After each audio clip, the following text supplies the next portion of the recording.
Hello and welcome to Heroic Conflict Resolution. This is a class that we have to help you figure out how to get along with other people. Now, if you have conflict in your workplace, at home, and when you go play, no matter where you are, you're going to experience conflict. Congratulations. That is good, that is healthy, that is normal. So don't feel bad about that. I want to give you some of those common sources of conflict. You might be able to identify these as you think through your current conflict situations. The common sources include money. Marriages fall apart over money issues. These are part of everybody's life. Challenges. One likes to spend, one likes to save. There's battles over money. Ego plays a big factor in conflict. One wants to be better than the rest. My boys will fight over who's the best at whatever sport they're playing, whatever game they're playing, whatever task. It could be a work project, but who's the best? Who's the best looking? Who's the fastest? All those things are ego-related conflict situations. And then power often plays a factor in creating conflict. Who has the authority? Who has the strength? This happens especially in workplace situations. Whether they have a position or not, there's a lot of times the conflict comes from they want to have that influence, that power to accomplish things. And then the fourth place that is very common, I see it as I work with those experiencing homelessness quite a bit, is just boredom. When you go to a movie, there's drama, there's excitement, there's a conflict that takes place.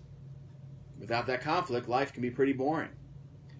So in real life, people are going to create conflict just to have something to do, just to have something to complain about. So conflict is completely normal. What do you have conflict about at home? I mean, home is one of those great places that we have conflict on a regular basis. Think about some of those things that you fight about. Do you fight about the toilet seat being up or down? Which way the toilet paper rolls over the top? Do you have fights over the kids? You know, the right way to discipline them. Do you get a cat or do you not get a cat? Do you have pets or no pets?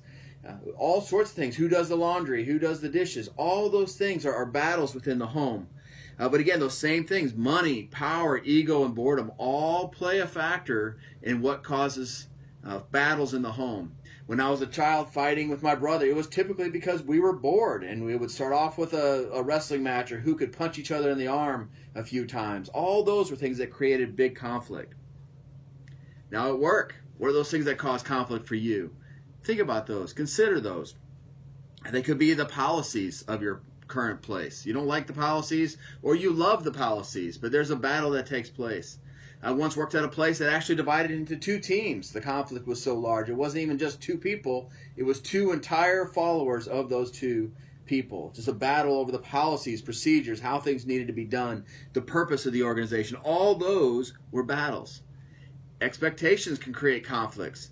You expect somebody to accomplish something, to keep their word, to do what they said they're going to do. They don't do it. So a conflict ensues.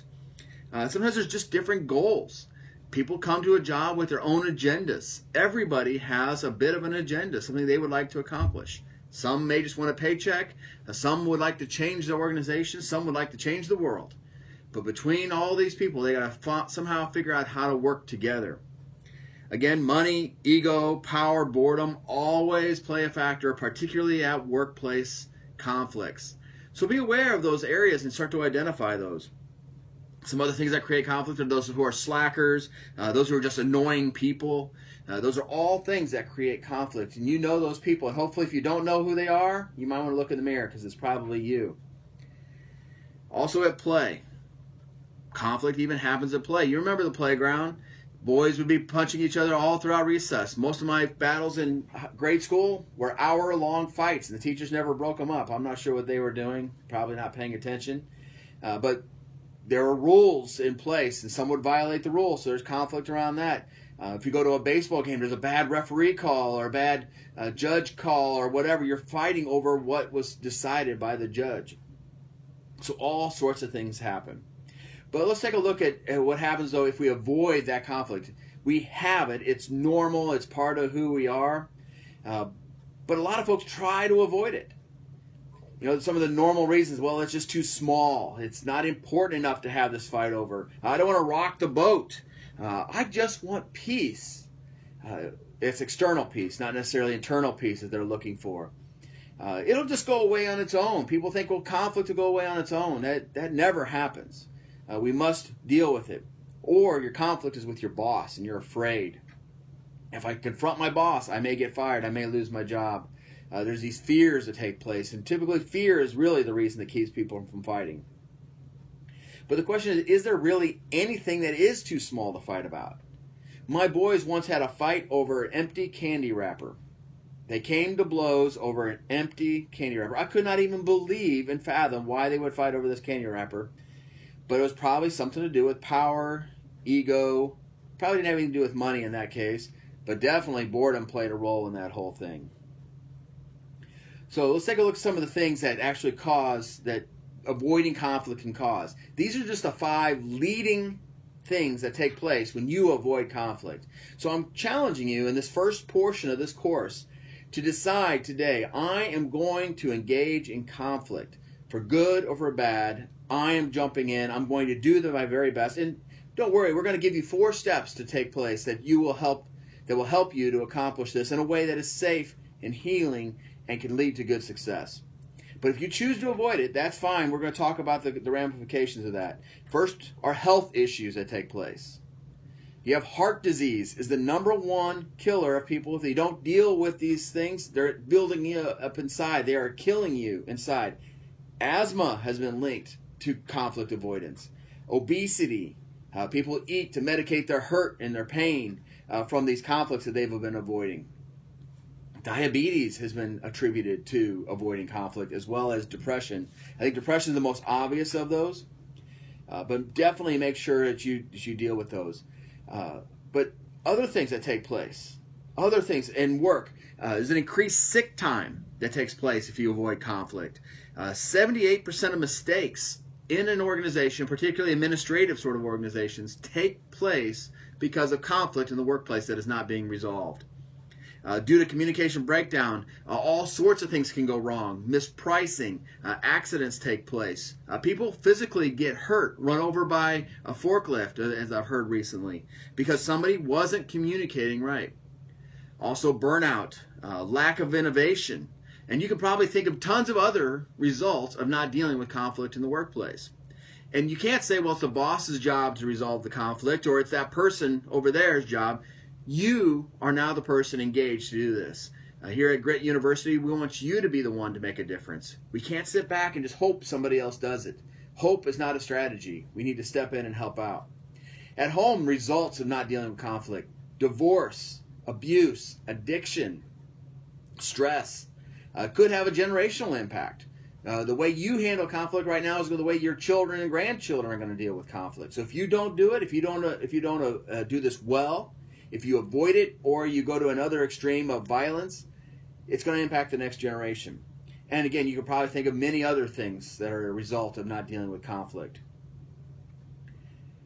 Of course, it's going to take courage. And I know that you're going to be scared before you step in. This introductory portion is just to get you inspired, hopefully get you started in looking at these things. But I'll tell you something that was told to me. I went to airborne school. It was a great experience. It was scary. It was terrifying in a lot of ways. But 2 weeks of pretty intensive training, a lot of physical, throwing you to the ground, beating you up. And then week 3, you're going to jump out of the airplane for the first time. And as we're sitting there, we're all preparing for our time. The plane's being prepared. Our parachutes are being put together. We're just waiting our turn to get on the plane. And one of the Sergeant Airborns, that was what the trainers, instructors were called, was walking around talking with different groups of us. And every other day of training, we'd be laughing, we'd be joking, we had a good time, we became quick friends. You know, terror will bring people close together. But we had all denied that we were scared. But I'll tell you, the night before that jump day, there were people praying for the first time. I'd never seen them open a Bible. I'd never seen them pray, but they were praying that day. And I don't even know if they really believed in God or not. And I don't know what they were really doing, but they had a Bible open. They were thinking about their life. But sitting in front of this hangar, getting ready to go jump, we're sitting around, and the Sergeant Airborne comes up to this group that I was hanging out with and said, "How many of you are afraid?" And we're all being macho, tough guys. Like, no way. We're not afraid. And he said, "Well, that's stupid. You're about to jump out of an airplane 3,000 feet in the air, and hope that your parachute, this piece of cloth, will hold you up."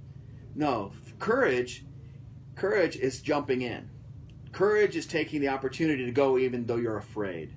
And so I know before you go into your first conflict resolution, you're going to be afraid. But we're going to help set you up for success. So go on to the next video and find out how to do this correctly. We're going to set you up for success. But right now, I would just like you to consider, ponder, put into your heart, and build up that courage within yourself. They used to call this steel yourself. So let's steel yourself up to be successful at helping other people resolve conflict and yourself. Thank you.